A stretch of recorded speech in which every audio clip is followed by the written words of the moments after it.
Hello friend, आप सबका स्वागत है आपके अपने यूट्यूब चैनल एडवांस लर्निंग में। आप सब कैसे हैं? आशा करता हूँ आप सब बहुत अच्छे से होंगे।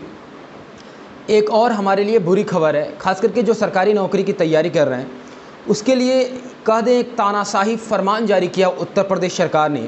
और ये सरकार क्या तानाशाही फरमान जारी किया इसके बारे में अच्छे से डिटेल में हम जानेंगे और एक एक चीज़ को बहुत अच्छे से क्लियर करेंगे।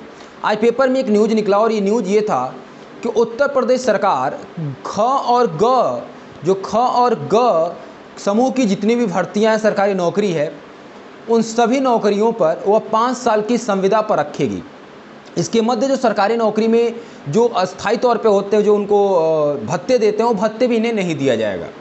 इनको सैलरी मिलेगी 5 साल तक। और इसी मध्य MKPI मॉडल जारी किया जाएगा, जिसके तहत, जिसका नाम है मेजरेबल की परफॉर्मेंस इंडिकेटर फार्मूला। क्या है ये फार्मूला? MKPI मतलब मेजरेबल की परफॉर्मेंस इंडिकेटर फार्मूला।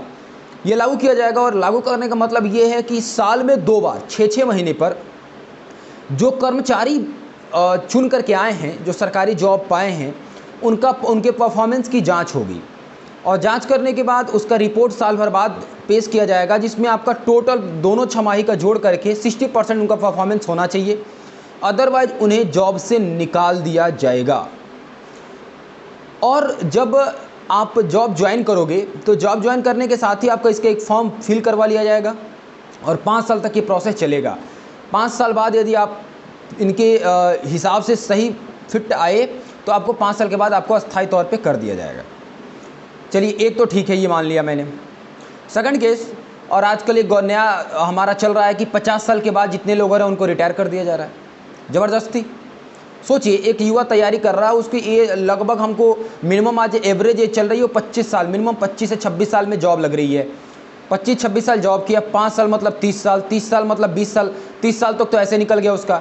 20 साल जॉब किया तब तक उसको बाहर कर दिया गया। ये कंडीशन है। कोई भी उन्हें बाद में पेंशन भी नहीं देना, उन्हें ढेर सारी चीज़ें हैं।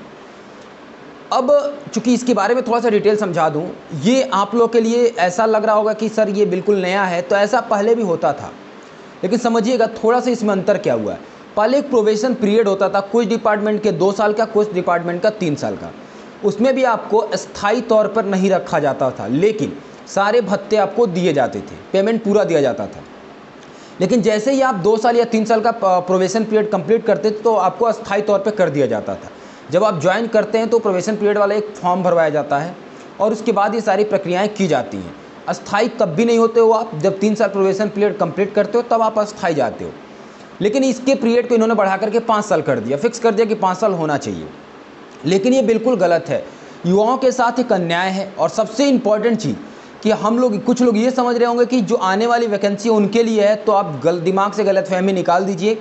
ये यदि लागू हो जाता है, हमारे विधानसभा में ये पारित हो जाता है, तो दिमाग में बैठा लीजिएगा, जितनी पुरानी वैकेंसियाँ हैं, अर्थात UPSSC की 24 वैकेंसियाँ पुरानी, आने वाली जितनी वैकेंसियाँ, हर एक वैकेंसी पर लागू हो जाएगा। यहाँ तक कि जिसका फाइनल रिजल्ट निकाल दिया गया है, ज्वाइनिंग नहीं हुई है, उसके ज्वाइनिंग में भी ये लागू होगा। यदि यह लागू पारित हो जाता है तो जो अभी ज्वाइनिंग नहीं है उसमें भी यह लागू हो जाएगा।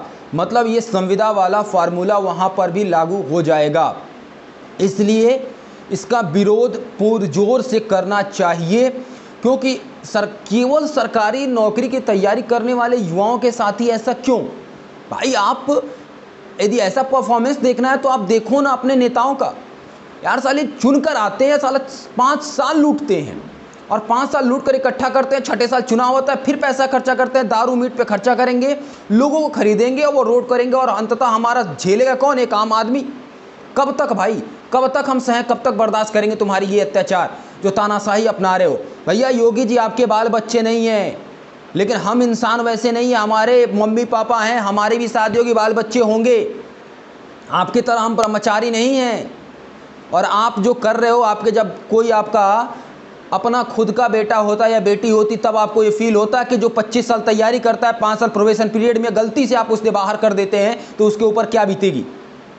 आप तो एकदम हद कर दिए हो यार तुम लोग। यहाँ मतलब कि एक वर्ड हम बोल दें, बीजेपी गवर्नमेंट जब से आई है तब से हर एक पॉइंट, एक एक नस को पकड़ रही है और जो खेल सकती है जनता के साथ वो खेल रही है। ये गलत है भाई। अब भी संभल जाओ, मौका है, नहीं तो फिर वही 70 साल आप चिल्लाते हो कि 70 साल ने कांग्रेस ने राज किया, तो फिर वही कंडीशन होगा। 70 साल छोड़ दो, अगले 7 सेंचुरी नहीं आओगे। सेंचुरी का मतलब 700 साल तक तुम नहीं आओगे सत्ता में, ये दिमाग में बैठा लेना। इसी वजह से अब भी समय है, युवाओं के लाइफ जिंदगी के साथ खेलना बंद करो। हम लोग इसका पुरजोर विरोध करेंगे, और ये पुरजोर विरोध करने का एक ही हमारा प्लेटफॉर्म है, और वो प्लेटफॉर्म हमारा है ट्विटर। सब लोग ट्विटर पे आइए और इसके खिलाफ कैंपेन चलाएंगे। हमारा 2016-2018 यूपीएससी जेईई का भी एग्जाम डेट दें। उसके अलावा बचे हुए 24 वैकेंसियाँ जो हैं यूपीएससी की, उसका एग्जाम डेट दो, उसका फाइनल करो, नई वैकेंसियाँ क्रिएट करो, नई वैकेंसियाँ लाओ। इसके लिए हम लोग पुरजोर इस पर हम लोग विरोध करने वाले हैं। तो ज़्यादा से ज़्यादा भाई शेयर कर दो कि ज़्यादा से ज़्यादा लोगों को इसके बारे में पता चल सके, और ज़्यादा से ज़्यादा लोग हमसे जुड़ सके। इसके अलावा यदि आप यूपीएससी जेईई की तैयारी कर रहे हैं या किसी भी गवर्नमेंट एग्जाम की तैयारी कर रहे हैं, तो उसके लिए हमने टेस्ट सीरीज ऑनलाइन स्टार्ट कर दिया है। आप यदि टेस्ट सीरीज ज्वाइन करना चाहते हैं, मिनिमम फीस पर है, जो इसमें आपको एकदम मिनिमम फीस पर आपको टेस्ट सीरीज दिया जाएगा, और एक अच्छी क्वालिटी का टेस्ट सीरीज दिया जाएगा, जो आपके आने वाले एग्जाम्स के लिए बहुत ही ज़्यादा बेनिफिशियल होगा। टेस्ट सीरीज का आपका PDF मिल जाएगा, और वीडियो सोल्यूशन भी आपको मिलेगा।